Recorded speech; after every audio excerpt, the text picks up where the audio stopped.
Hello everyone, आज हम simultaneous linear equations के बारे में पढ़ेंगे। ये काफ़ी इंपॉर्टेंट टॉपिक है जो कि क्लास 10th के एग्ज़ाम में 101% क्वेश्चन एग्जाम में आता ही आता है, राइट। कभी कभी दो क्वेश्चंस देखने को मिलते हैं, कभी कभी इसका एप्लीकेशन तो आता ही आता है एग्ज़ाम में। इसके किसी एक टाइप्स पे आपसे क्वेश्चन पूछे जाते हैं, राइट। तो स्टार्ट करते हैं। तो सबसे पहली चीज़ हम ये समझेंगे what is linear equation. Linear equation वैसे क्वेश्चन होते हैं जिनमें वेरिएबल्स के जो पावर्स होते हैं वो क्या रहते हैं, पावर 1 रहता है। सपोज मैंने एक क्वेश्चन लिखा, this is 3x plus is equal to 4। कोई मैंने एक क्वेश्चन लिखा, इसको हम इस तरीके से भी लिख सकते थे, इसको हम इस तरीके से भी लिख सकते थे। देखो ये लीनियर इक्वेशन है, क्या है ये linear equation in one variable है, linear equation in one variable है। आपको क्वेश्चन पूछोगे सर वाई आप ऐसा क्यों बता रहे हो वन वेरिएबल वाला। देखो हमें एग्ज़ाम्स के पॉइंट ऑफ व्यू से अगर हम बात करें ना, तो हमें टू वेरिएबल्स वाली चीज़ें पढ़नी है। आपका सिलेबस ही वही है। तो पहले ये बता दिया कि इसमें एक ही वेरिएबल है विच इज़ एक्स, है ना। ये इसमें एक्स की वेरिएबल का मतलब होता है जिसकी वैल्यू हम बदल सकते हैं, राइट। और ये देखो 3 and 4 which is constant term. अभी हम देखो लीनियर इक्वेशन इन टू वेरिएबल्स अगर लिखना हो तो कुछ इस तरीके से लिखोगे 3x plus 4y which is equal to anything which is equal to 5। तो ये linear equations in two variables है जो कि हमारा सिलेबस भी है। देखो एक वेरिएबल आपका ये रहा, एक वेरिएबल आपको ये रहा। वो दूसरी इंपॉर्टेंट चीज़ मैं जिसमें बताना चाहूँगा, कभी भी लीनियर इक्वेशन को अगर आपको सॉल्व करना हो तो एक चीज़ याद रखना, अगर ये दो वेरिएबल्स हैं, इसमें दो वेरिएबल्स हैं, तो इस तरीके के क्वेश्चन को सॉल्व करने के लिए आपको दो इक्वेशन चाहिए होंगे। आप एक इक्वेशन से दो वेरिएबल को कतई सॉल्व नहीं कर पाओगे। ये आपको मुझे बताना था। तो इसका दूसरा इक्वेशन में 4x minus 3y which is equal to 10। देखो मैंने एक इक्वेशन और ले लिया। इन दोनों इक्वेशंस की हेल्प से आप वेरिएबल को सॉल्व कर पाओगे, मीन्स एक्स एंड वाई की जो वैल्यू होगी वो आप सॉल्व कर पाओगे, राइट। तो इतनी बेसिक जानकारी थी मुझे जो बतानी थी, मैंने आपको बता दी, राइट। इतना आई थिंक समझ सबको आ चुका है। अब हम लोग नेक्स्ट टर्म क्या कर लेते हैं, अब हम टाइप्स ऑफ मेथड समझेंगे कि from which method we can solve the linear equation. देखो लीनियर इक्वेशंस को सॉल्व करने के लिए तीन तरीके मैं बताऊंगा। इसके दो और तरीके होते हैं जो अनदर बोर्ड्स के लिए इंपॉर्टेंट होते हैं, बट मैं यहाँ पे तीन बेसिकली डिस्कस करूँगा। बाकी के अदर वीडियो में मैं उन दोनों मेथड्स को भी डिस्कस करूँगा, ठीक है। First method is elimination method. देखो एलिमिनेशन मेथड सभी कोई ऐसा बोर्ड नहीं जहाँ पे ये मेथड आता नहीं है। तो सभी को चीज़ समझना पड़ेगा। Elimination method is very very important method. और ये ऐसा नहीं कि एग्ज़ाम के पॉइंट ऑफ व्यू से ही इंपॉर्टेंट है, ये आपको बोर्ड के पॉइंट ऑफ व्यू से प्लस आगे आप हायर एजुकेशन में या फिर इक्वेशन कभी भी दो वेरिएबल वाले सॉल्व करने होंगे तो आपको मेथड ये मतलब आप फ्रिक्वेंटली यूज करते हो, ठीक है। Second one is Cramer method, Cramer method. And third one is graph, ठीक है। Third one is graph method. तो ये तीन मेथड्स से हम पहले समझेंगे कि how to solve the linear equation, right. तो हम पहले एक क्वेश्चन लेंगे, क्वेश्चन के बेसिस मेथड से चीज़ों को समझेंगे, है ना। तो फर्स्ट ऑफ ऑल आप ये समझो कि लीनियर इक्वेशन पहली बार लिखी कैसे जाती है। a1x plus b1y which is equal to c1। And second equation ले लेते हैं a2x plus b2y is equal to c2। देखो ये दो लीनियर इक्वेशंस हैं। कभी भी कंपैरिजन करना होगा तो ये x वाला जो मल्टीपल है ना, ये वेरिएबल, ये क्या होता है, कांस्टेंट होता है ना। इक्वेशंस कभी भी अगर हमें कंपैरिजन करना होगा तो आपको ये इसी एक ये इसका क्या है, एक रेफरेंस वाली चीज़ें हैं। तो कभी कंपैरिजन करोगे, आपको मैंने बोला इक्वेशन अगर इस तरीके से लिख के दिया, ठीक है, 4y which is equal to 5। तो आपसे मैंने बोला कि इसमें एक्चुअल में हमने बोला कि कांस्टेंट टर्म क्या है, दैट इज़ आई थिंक इसको हमने कर दिया 51 कर दिया, 51 ही कर देते हैं। अब इसे बोलो कांस्टेंट टर्म में ये है जो कि c को रिप्रेजेंट करता है ना। अगर दो इक्वेशन दूंगा तो आप बोलोगे दैट इज c1, क्योंकि यहाँ पे एक ही क्वेश्चन मैंने दे रखा था। अब इसको ए बोलोगे एक ही वैल्यू किस क्वेश्चन में क्या है, दैट इज़ 3 एंड बी की वैल्यू क्वेश्चन में क्या है, ये 4 है। तो इस तरीके से क्वेश्चन करोगे तो ax plus b y which is equal to c. तो ये इस तरीके से हम कंपैरिजन करते हैं। दो इक्वेशंस रहेंगे तो a1x plus b1y which is equal to c1, और दूसरा इक्वेशन a2 और b2 और c2 वाले टर्म्स में हम करेंगे, राइट। तो अब हम क्वेश्चन डायरेक्टली लेते हैं जो एग्ज़ाम से क्वेश्चन हैं। और आई थिंक आपको मैं डायरेक्टली एलिमिनेशन मेथड पे क्वेश्चन सॉल्व कराने जा रहा हूँ। सो आप लोग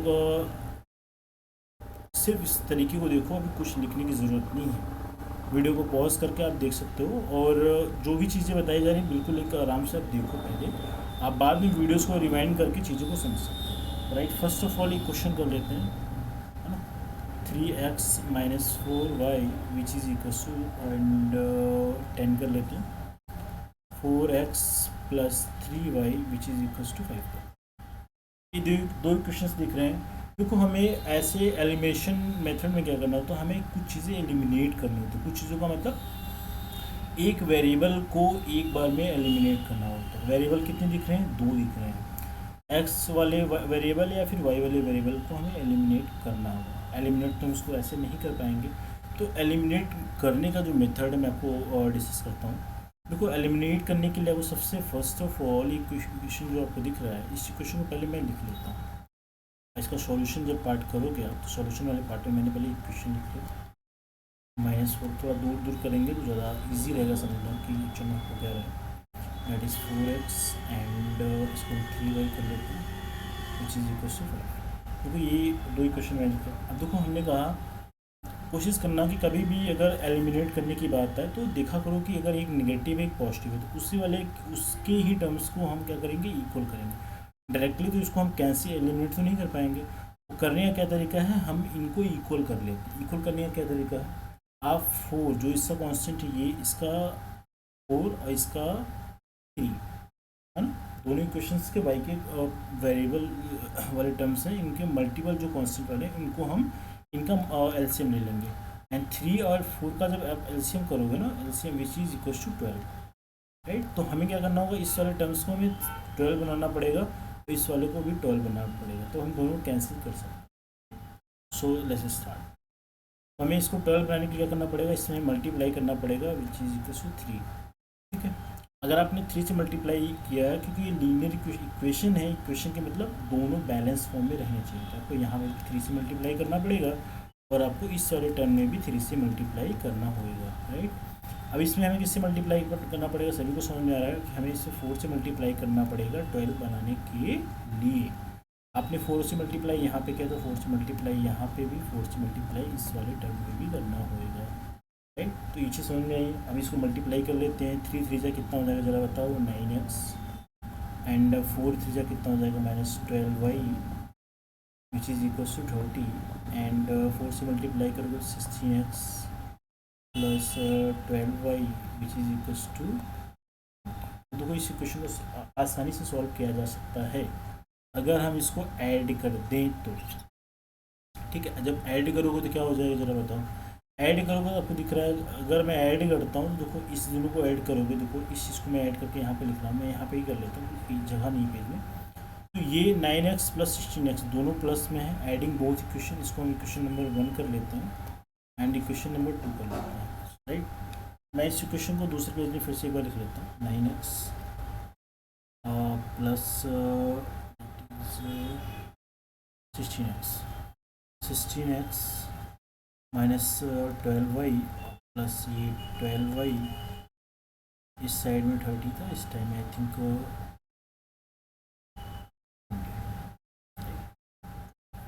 इन दोनों को ऐड करोगे ना, तो आप देखो ऐड करने का मतलब है, जब ऐड करोगे ना तो क्या चीज़ें होंगी, जब आप ऐड करोगे तो आपको दिखेगा कि एक्चुअल में कुछ चीज़ें कैंसिल आउट हो रही हैं। कैंसिल क्या हो रही, रियल टर्म कैंसिल आउट हो जाएगा, जितना प्लस उतना माइनस। इसको जब ऐड करोगे डेट इज़ 25x हो जाएगा, और 30 और 20 को जब आपस में ऐड करोगे तो ये कितना हो जाएगा, 50। अगर हमें x की वैल्यू यहाँ से निकालनी है तो x इक्वल टू क्या हो जाएगा, क्योंकि देखो मल्टीपल के फॉर्म में है तो इस साइड लेके आओगे तो क्या हो जाएगा, 50 डिवाइडेड बाई 25। इसको जो सॉल्व करोगे क्या हो जाएगा, डेट इज़ 2। तो the value of x is 2, value of x is 2। तो हमने x की वैल्यू फाइंड आउट कर ली। अगर आपको x की वैल्यू पता लग गई है तो you can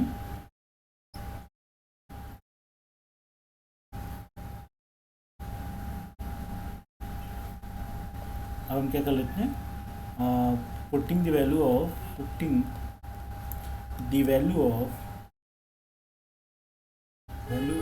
x in equation, what ever equation you want, किसी इक्वेशन में। मैंने इक्वेशन नंबर 1 में कर दिया, इक्वेशन 1 में हमने कर दिया। अब देखो इक्वेशन 1 पहले है क्या, ये तो देखते हैं। इक्वेशन 1 आप कुछ भी चाहो तो आप ये वाला यहाँ से ले लो, या फिर वट एवर आपने इक्वेशन 1 इसको माना तो उसको भी कर सकते हो। 9x minus 12y which is equal to 30, 9x minus 12y which is equal to 30। और देखो y की x की वैल्यू हम लोगों ने क्या फाइंड आउट करी है 2। तो आप क्या करोगे, अब हम यहाँ पे क्या कर सकते हैं, इस इक्वेशन में हम x की वैल्यू रख लेते हैं। x की value now putting the value of x in this equation, तो this is 2 minus 12y which is equal to 30। अब मल्टीप्लाई करोगे that is 18 minus 12y which is equal to 30। अब देखो उसको सॉल्व करने के लिए minus 12y as it is रहेगा। अब नंबर्स वाले टर्म्स को एक साइड करेंगे तो क्या हो जाएगा, 18 इज इन प्लस, तो 18 क्या हो जाएगा इस साइड में आके माइनस में हो जाएगा। तो minus 12y which is equals to minus 30 minus 18 which is equals to 12। अब अगर y की वैल्यू सॉल्व करोगे ना, 12 डिवाइडेड बाई, देखो यहाँ पे मल्टीप्लाई में माइनस 12 मल्टीप्लिकेशन में इस साइड में था, तो यहाँ पे लेके आओगे माइनस 12 इसके डिवाइड वाले पोर्शन में आएगा, तो दोनों को सॉल्व करोगे which is equals to -1। So the value of y equals to -1। तो हमने x और y की वैल्यू इस तरीके से सॉल्व कर ली। तो we can write here, so the value of, so the value of x and y is 2 and minus 2 and minus 1। तो x और y की वैल्यू हम लोगों ने फाइंड आउट करनी। तो अब इसमें देखो एक चीज़ और देखो, आप चाहते हो कि मैं अपना आंसर चेक करूँ कि मेरा आंसर सही है या फिर गलत है। इस we can easily check this. तो ये आप एग्ज़ाम में करोगे नहीं, एग्ज़ाम में अगर आपसे बोलेगा कि आपको करना है तो then you can do, otherwise आपको करने की ज़रूरत नहीं।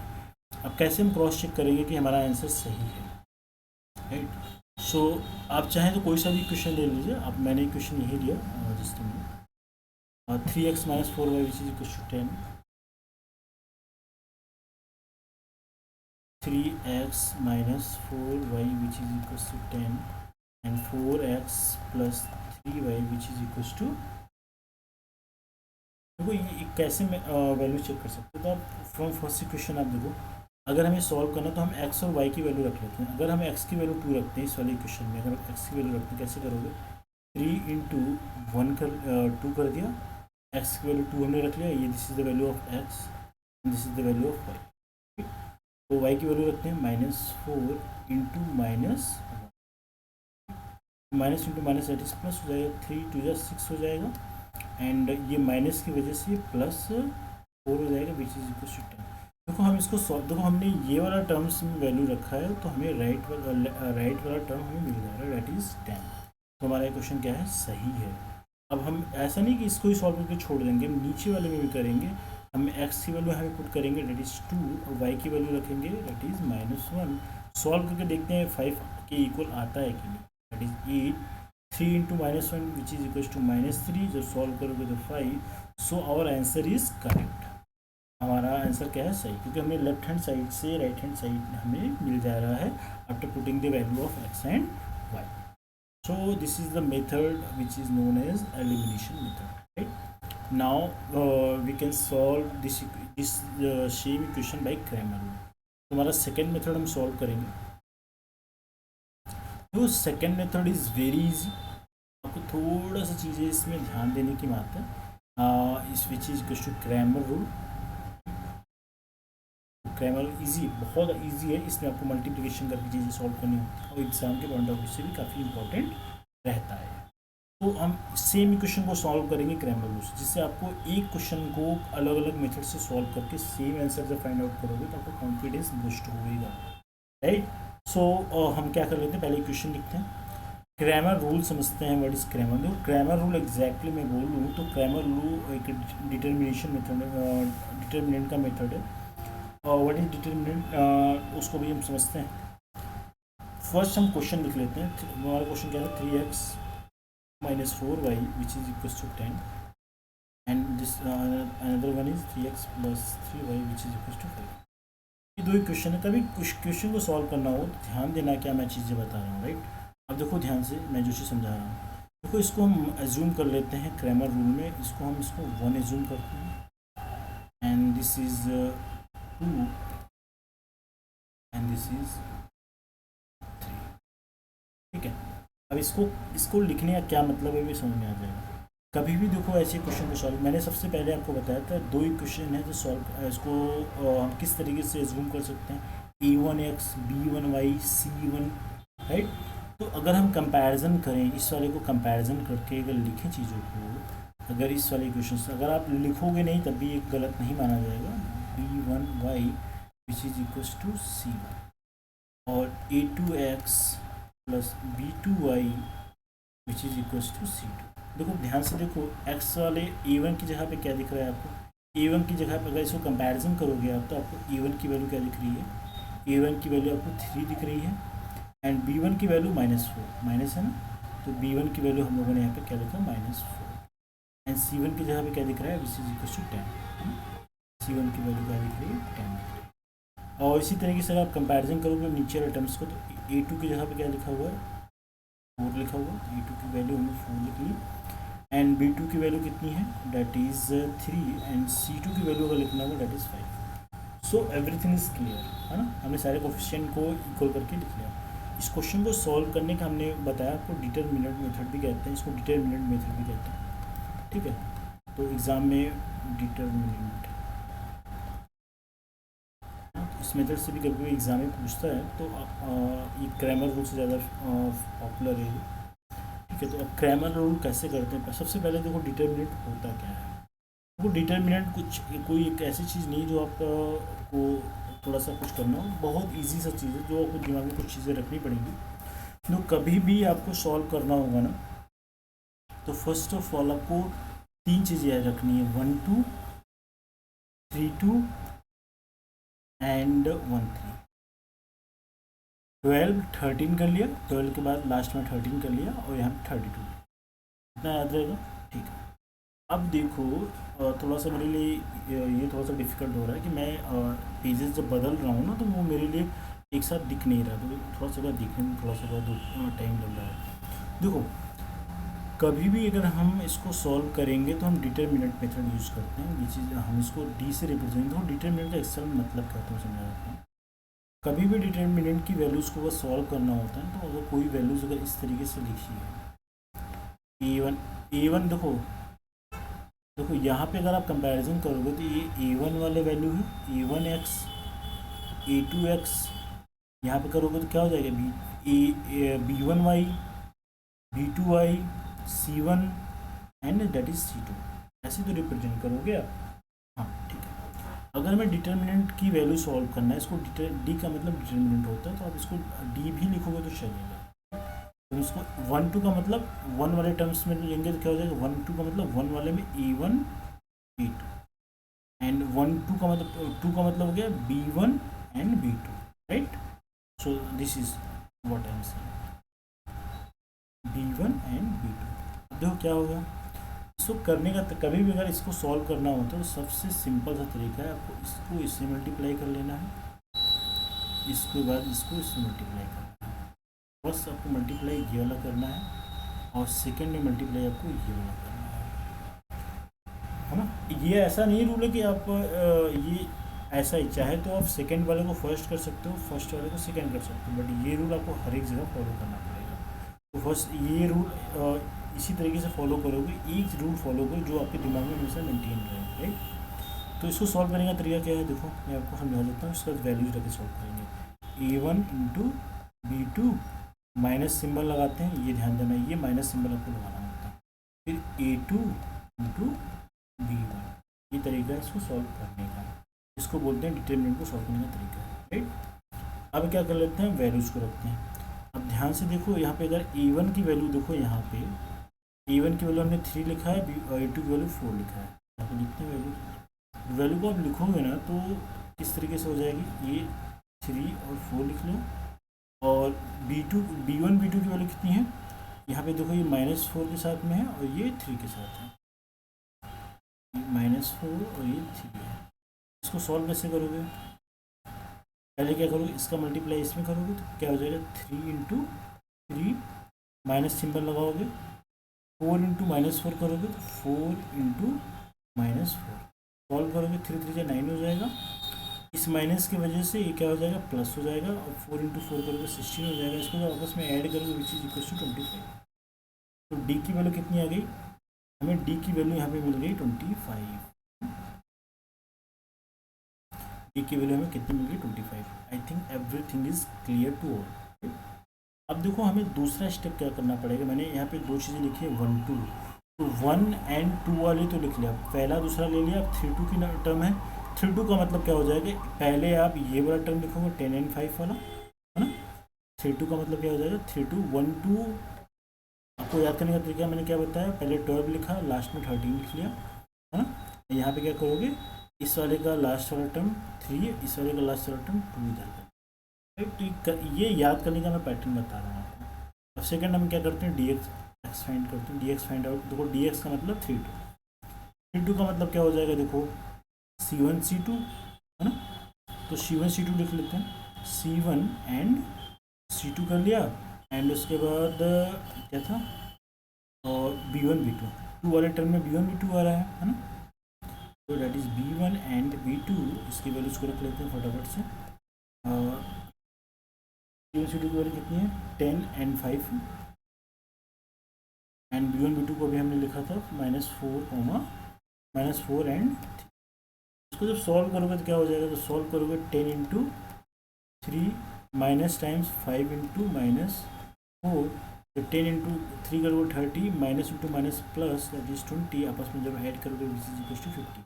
तो डी एक्स की वैल्यू कितनी आ गई, हमें डी एक्स की वैल्यू हमें कितनी मिल गई 50। अब इसी तरीके से हम डी वाई फाइंड आउट करेंगे। डी वाई फाइंड आउट करने के लिए थर्ड वाला स्टेप जाना पड़ेगा हमें। थर्ड स्टेप वाले स्टेप में 1 3 करना पड़ेगा। 1 3 का मतलब क्या हो गया, पहले आपको ये वाला टर्म लेना पड़ेगा, उसके बाद ये वाला लेना पड़ेगा। 1 3 में 3 4 है एंड 10 5 है, ठीक है। तो हम इसको 1 3 का मतलब A1 A2 C3 का मतलब C1 C2। A1 की वैल्यू 3,4 3/4, और ये क्या था 10 एंड 5, 10 एंड 5 मल्टीप्लाई कैसे करोगे, 3 इंटू 5 करोगे एंड 4 इंटू 10 करोगे। तो 3 इंटू 5 माइनस 4 इंटू 10 कर दिया, 3 5 से 15 हो जाएगा, 15 माइनस क्या हो जाएगा, ये 40 हो जाएगा। जब सॉल्व करो कितना हो जाएगा, इन दोनों का डिफरेंस निकाल के जब रखा जाएगा तो ये which is equal to -25। D y की जो वैल्यू आएगी -25 मिली। अब देखो ये चीज़ें तो हमने बेसिकली सॉल्व कर ली, है ना। अब इसमें मैं फाइनल स्टेज क्या रखा, जो कि आपको ये याद रखना पड़ेगा। अगर हम देखो, अगर हमें x की वैल्यू निकालना है तो हमें dx/d करना पड़ेगा, एंड y की वैल्यू फाइंड आउट करनी है तो इसके लिए हमें dy/d करना पड़ेगा। समझ में, तो dx की वैल्यू हमने क्या फाइंड आउट करी है, देखो यहाँ पे dx की वैल्यू 50 है एंड d की वैल्यू हमें 25 है, यहाँ पे देखो 25, ठीक है।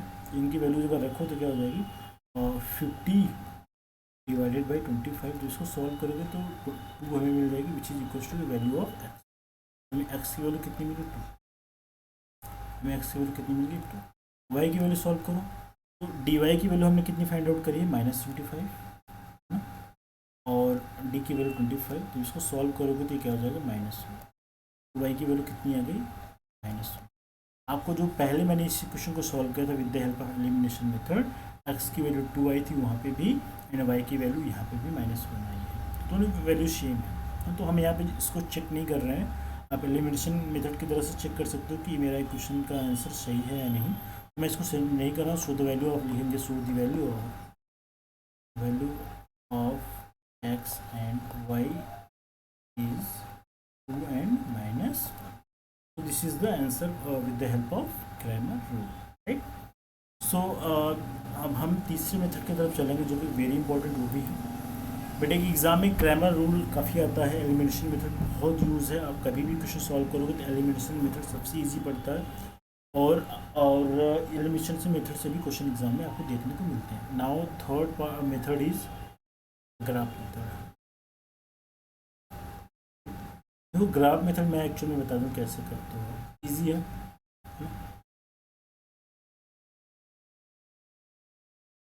तो ग्राफ मेथड करने के लिए हमें कुछ चीज़ों का बहुत इसमें ध्यान देना पड़ेगा।